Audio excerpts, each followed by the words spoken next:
Hello folks, and welcome back to my channel. This video is kind of for everyone. It's for the clients out there. It's for anyone who's interested in getting into the industry to kind of have a better idea of what to expect. And it's for the other piercers out there who've been here themselves. I'd like to talk about what it looks like to have a bad day when you're a body piercer. Now, everyone has bad days, right? Everyone has a bad day. You wake up, you've got a headache, you don't feel good, you got some bad news, you had a flat tire on your way to work, your bus was late, stuff happens, We all have bad days. And we have bad days when we go to work, and we have bad days when we're off from work. And when we have a bad day and we have to work, that can be sometimes kind of difficult. And one of the things I really didn't expect and really didn't think about when I was getting into the industry was what it is like to have a bad day when you're working as a body piercer. Because I think most of us can relate to having bad days and just feeling kind of off at work, not feeling 100%. I remember bad days when I worked night shifts stocking shelves. Sometimes that meant I didn't get as much stock done as I usually did, or I was moving slower, or things like that. But bad days when you're working as a body piercer and someone's body and their health and safety is on the line, regardless of the day that you are having and the headspace that you are in, is a completely different experience. When I worked stocking shelves, I could come in on a bad day and be at 75 or even 50%, and I could still get the job done. And the worst that happens is I was slow or I made a few mistakes. It wasn't like the end of the world. Obviously, it wasn't like good. I didn't enjoy having a bad day, but it wasn't terrible. And even my worst mistakes that I made on that job were like inconsequential in the grand scheme of things. When you come into work and you are having a bad day as a body piercer and you are less than 100%, less than like 95%, your mistakes can have a pretty profound effect on your clients' bodies and on their health and safety and on their well-being. And it is an enormous amount of pressure that I struggle to even put into words, that piercers feel and that we put on ourselves when we're having a not so great day at work. And I can think of few better examples of this than a day about exactly a year ago now, which is what made me want to make this video. But it's the day that we found out Doug Smode passed. And Doug was a really incredible body piercer and a really important person in the body suspension community and just an absolute light. And he passed away about a year ago now, in January of 2023. And I found out at around 5 p.m. On a shift on a guest spot in January. And it'd been a pretty good day before that. I was fully booked. This was a guest spot that I'd planned months ago. It had been booked out for months. I had people driving and traveling from far to come and see me. We'd custom ordered jewelry in for some of these appointments, and I was just having a great day, like piercing people and hanging out and having a good time.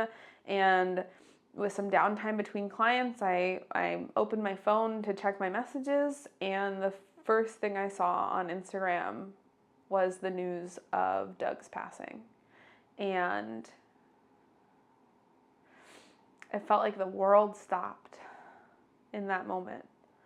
And I desperately wanted it to not be real. And I sat in the back and like sobbed for a while and was just at a loss for words and what to do. And then the front of house knocked on the door and said, "Hey, your next appointment is here." And I still had the rest of a fully booked shifts of appointments to do, of clients who were traveling to come see me, of people who'd already spent money on jewelry to get these piercings with me. I couldn't just not do the piercings because I was upset and had gotten bad news. I couldn't just walk away from it. I had to put myself back together as best I could and still execute these piercings. And a lot of them weren't easy piercings. I had a set of paired forward-facing nostrils. I had a set of high nostrils. I had a set of inverted nipples. Like, I needed to be on my A game in order to do these piercings and do these piercings correctly. I had a client who was coming to me for a very intimate and empowering piercing about a part of their body that they'd felt insecure about their whole life. I not only needed to execute a challenging piercing correctly, but I had to be emotionally present for that client and hold space for them and the complex emotions that piercing this body part would bring up for them, and remind them of their own strength and their own beauty, all while devastatingly grieving the loss of someone I considered a very close friend, someone I loved. And that shift was so hard. I think that is one of the hardest shifts I have ever worked as a piercer. And getting through those last appointments was so difficult. And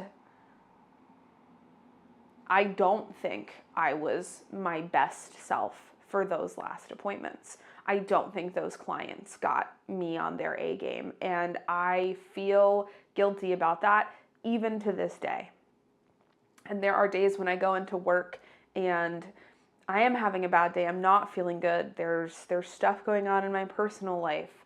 I'm like physically not feeling well, and mistakes happen in every line of work. I talk all the time about being transparent, that these things happen as a body piercer. But man, when you're already having a bad day and then you lose a transfer or break a piece of jewelry and it's the last one you had in stock that a client wanted, or a piercing doesn't turn out quite perfect, it is so easy as a piercer to punish yourself mentally and make a bad day much worse and tell yourself that you are a bad piercer, that you shouldn't be doing this, that like, how could you make a mistake like this? And the burden and the pressure on a good day is like pretty bearable. You show up, you do your job well, things go well. But on a bad day, it is so easy to put all of that responsibility on yourself and to be so frustrated and upset at yourself for not performing better or doing better. And the fact is, it's a year since Doug's passing and I still miss him all of the time. And I am still mad at myself for not doing a better job and being more emotionally present for clients that needed me 25 minutes after finding out about the passing of a friend. Because in this line of work, it's not bringing the wrong order of food to a table or selling someone the wrong pair of shoes. Like, we can really hurt people when we make mistakes. If we are not really emotionally present and there to hold space for our clients, we can affect their whole experience of getting pierced and make it a negative one. And it's hard. It's so hard. I've been piercing for now, it'll be almost 13 years, and I still struggle on those bad days. It is still so difficult. And these days, I don't go out on nights before I have work. I don't drink, even though I work most weekends. So I'm almost never going out on Fridays or Saturdays or Sundays because I want to be in a good headspace for work. I certainly don't want to be hungover. There's a lot of jobs that you can go to hungover and do your job. I'm going to tell you right now, piercing, at least for me, not one of them. That is not a job that I can do and do well hungover. I'm mindful about like my workout routines and when I work out what workout splits. That way I don't come to work like super sore and uncomfortable. I like take vitamins, eat good protein-dense, carb-rich meals the night before in the morning of work so that way my body is fueled. I limit looking at social media and having certain interactions because I want to be focused on what I'm doing for the day. And even with this very intensely built up schedule just designed around making sure that I have less bad days at work, I still have the occasional bad day. Every springtime, it's a little bit of a roll of the dice when you come to see me because I might be having the world's worst allergy day and I am just trying to power through doing piercings and doing well despite feeling like there is cement in my sinuses. But it's hard. Whatever it feels like to have a bad day, and not to say that other people's bad days and their jobs are lesser than or less important, but a bad day when someone's health and safety is on the line, when you are really truly passionate about this and doing this, it can be super devastating. And that emotional toll over time, I see cause mental health issues for so many piercers and so many people I know, myself included, I watch hold themselves to an unachievable standard of only ever having good days or only ever coming to work in a good mood, feeling physically well, and just beat themselves up when they have a bad day. And I'm guilty of doing that myself too, of really just not being kind to myself and not giving myself any grace to have a bad day. And realistically, in a line of work where you work on people's bodies, you can't give yourself too much grace to have bad days. You can have bad days, but you have to be able to compartmentalize. You have to be able to push through them, or you have to know when you need to call in and say, hey, I can't come to work today. I can't do good piercings with the way that I'm currently feeling. And that sucks too. I cannot tell you how many times I have called out sick from work or I've just desperately needed a mental health day, and I've gotten some of the nastiest emails and messages from clients because we had to cancel their appointments. And it sucks. It extra sucks when folks travel to come see me and things like that, but I've been laid up in bed before with 103-degree fever, absolutely suffering through the worst head cold ever, and had clients message me, how dare you cancel my nostril piercing appointment? I've been waiting to come see you for months. You're such a piece of shit. I can't believe you're popular on the internet. You're the worst piercer. And it's well, I wish I wasn't sick too, and I had to cancel because I don't want to do a bad piercing for you. And I know if I try and come in and pierce sick like this, I'm not going to do good piercings. I'm not going to do good work. But you can't call out every time you're a little stuffy or every time you're a little upset, We have to push through some of these bad days as body piercers. And it's really hard. And I really wished I saw piercers talk about this and someone discuss this with me when I was getting into the industry, especially because I feel like this industry very much attracts a lot of folks who have trauma and mental health issues and are neurodivergent.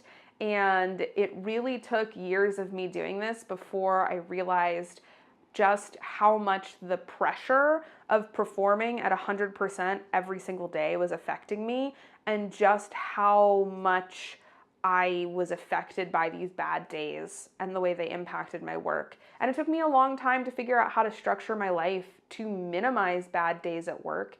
And when they did happen, how to compartmentalize that and deal with that and lean on my coworkers and the support staff at the studios I worked in to make bad days still successful and make sure that even on my worst days, clients still got good, safe, educated, compassionate piercings. And I'd like to think I'm pretty good at it now and I balance it pretty well, but I would be lying if I said it was easy to do. It's one of the hardest parts, I think, for me of adjusting to this job, of dealing with this pressure that we put on ourselves. And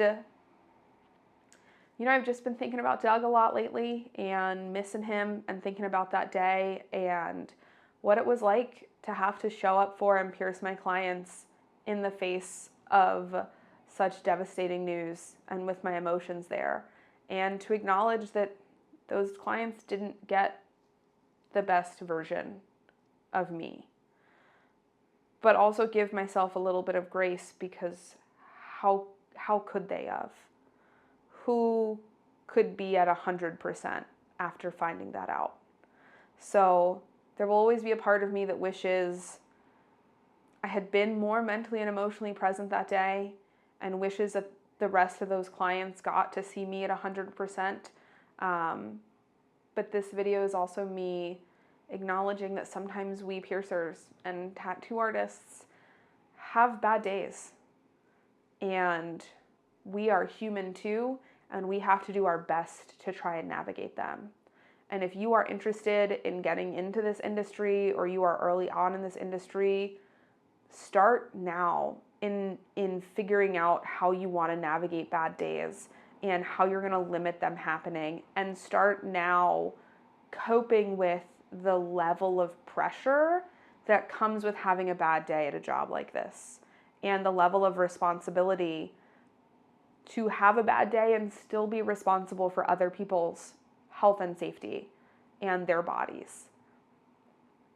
And I just hope that maybe this video can inspire more conversations surrounding mental health and the pressures we as piercers put on ourselves.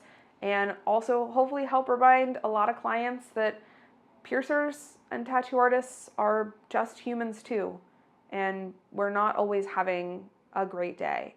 So a little bit of compassion and grace for your service providers goes a really long way. Thanks so much for listening. I hope this kind of brings up a side of piercing that maybe folks haven't considered or thought about, and hopefully showcases a little bit more of what can really go on behind the scenes in this industry, and some stuff that I think we don't think about. Take care of yourself and have a wonderful rest of your day. Bye.